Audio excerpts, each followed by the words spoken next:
Senhoras e senhores, com vocês, Ramon Cunha. Muito bem, pessoal. Vamos falar um pouquinho das tecnologias, da informação e comunicação. O que temos para oferecer? O que temos para mostrar? O que temos para explicar? Bom, sempre teve algum tipo de tecnologia que contribuísse para que o surdo pudesse se comunicar. Uma das primeiras tecnologias que surgiu com Flauzino no Instituto Nacional de Educação de Surdos foram os dicionários de papel. Olha só, tinha que fazer ali à mão, muitas vezes, o desenho da sinalização para que os surdos pudessem compreender de alguma forma a sinalização no papel ou a forma como ficava a mão. Então, as tecnologias no papel contribuíram muito para que o surdo pudesse disseminar o conhecimento da língua de sinais naquela época. Claro, foi difundida a palavra Libras muitos anos depois.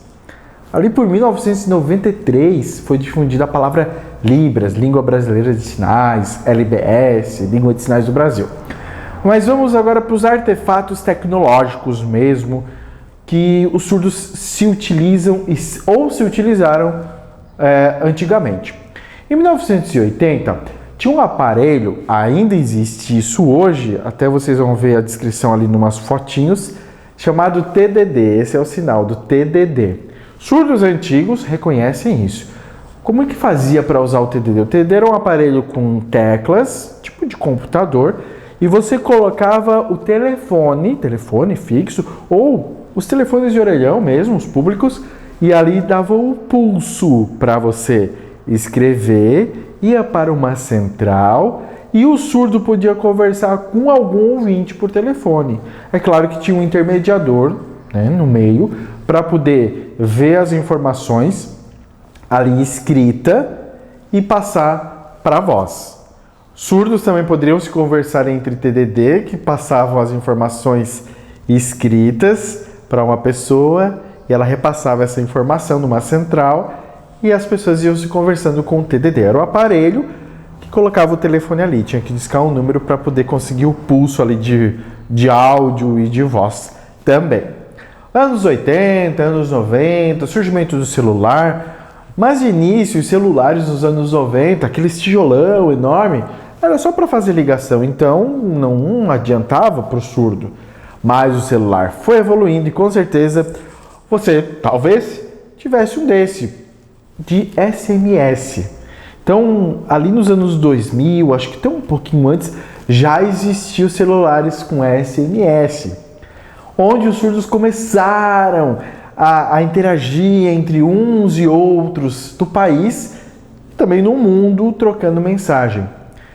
Mas notem que desde o TDD e o SMS, todas essas informações tinham que ser em qual língua?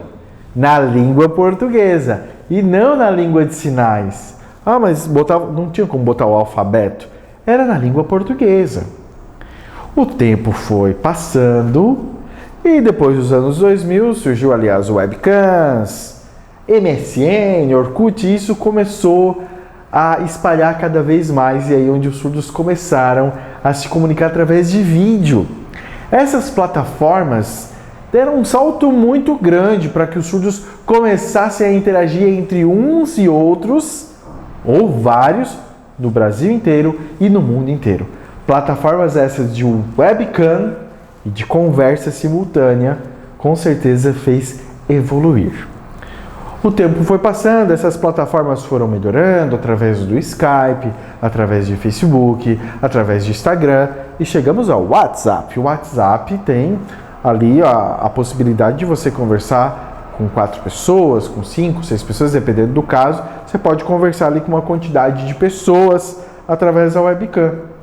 Muitos dos surdos hoje jogam, por exemplo, algum jogo de baralho, algum outro tipo de jogo, numa live, por exemplo, do Instagram, 4 telas e eles estão ali se comunicando e todas as pessoas estão vendo. A comunicação da Libras, ou seja, a Libras, ela é visoespacial, ela precisa de visão e de espaço para a comunicação. Por isso, esses aplicativos, essas redes sociais, com certeza contribuíram muito para a disseminação, para que os surdos tivessem uma interatividade maior. Mas o tempo foi passando e foram se criando outros tipos de tecnologias.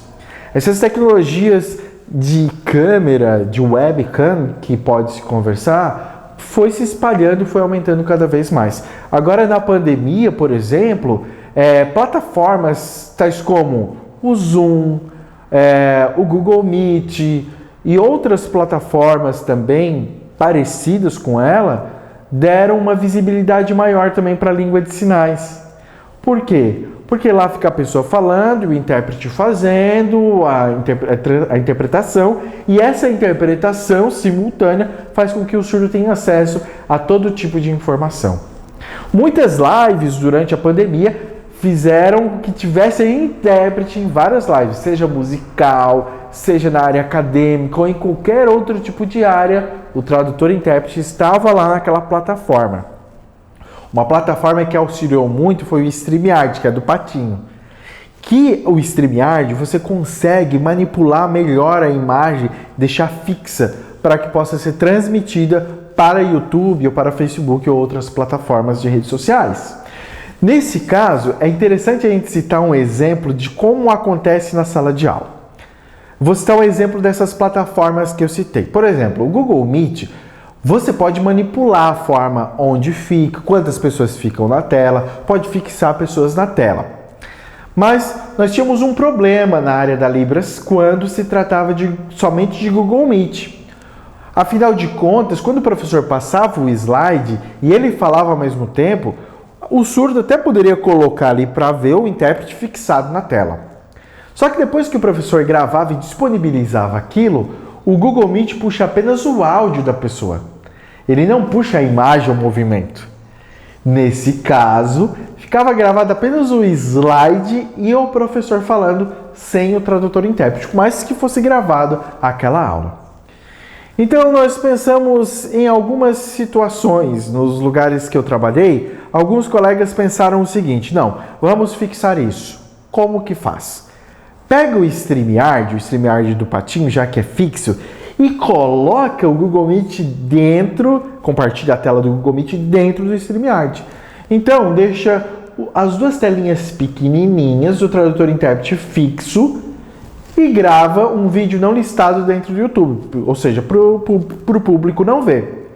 Nesse caso, é gravado toda a tela do Meet com a apresentação de slide, o professor falando, os colegas interagindo, abrindo a câmera, e naquela tela inteira aparecia ali os tradutores e intérpretes fazendo a interpretação da aula, gravando. Quando gravava, mandava o link de YouTube e ali estava fixo tanto o Google Meet quanto as telinhas de StreamYard. Pronto, conseguimos utilizar duas plataformas ao mesmo tempo para que o surdo conseguisse assimilar e ver a informação.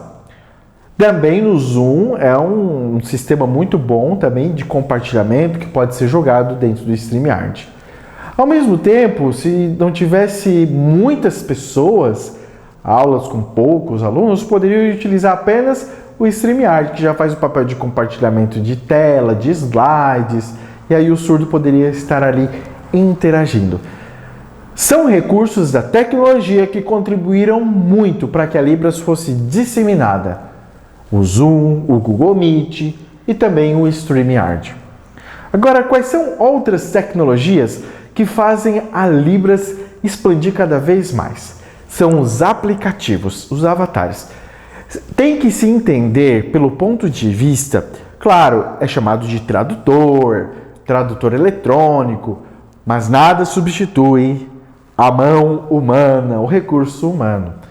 É claro que isso contribui muito para a gente encontrar sinais que talvez a gente não saiba, utiliza o sistema de voz ou digitação para encontrar um sinal específico. Quais são esses dois tipos de aplicativo? O primeiro é o HandTalk. O HandTalk, ele é um aplicativo 10 e eles compraram o ProDuff, que também é outro aplicativo, com outro bonequinho lá fazendo a língua de sinais.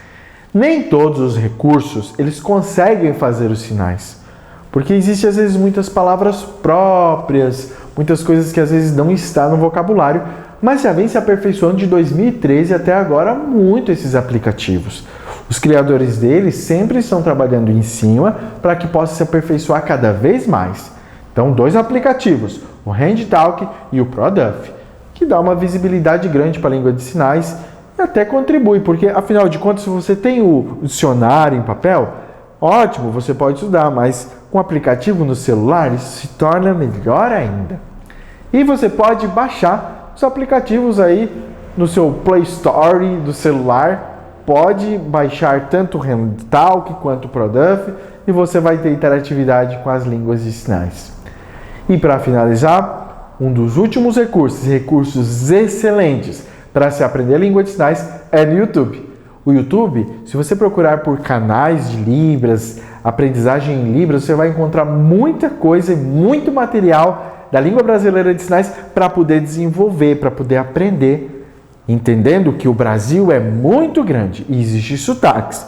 Por isso, vai haver uma diferença muito mínima de alguns sinais que talvez você aprenda em sua região e outra região ensine um pouquinho mais diferente ou tenha variação linguística. Não se preocupe, a Libras ela é uma só, ela é do Brasil, ela é dos surdos e é da comunidade surda e do povo surdo.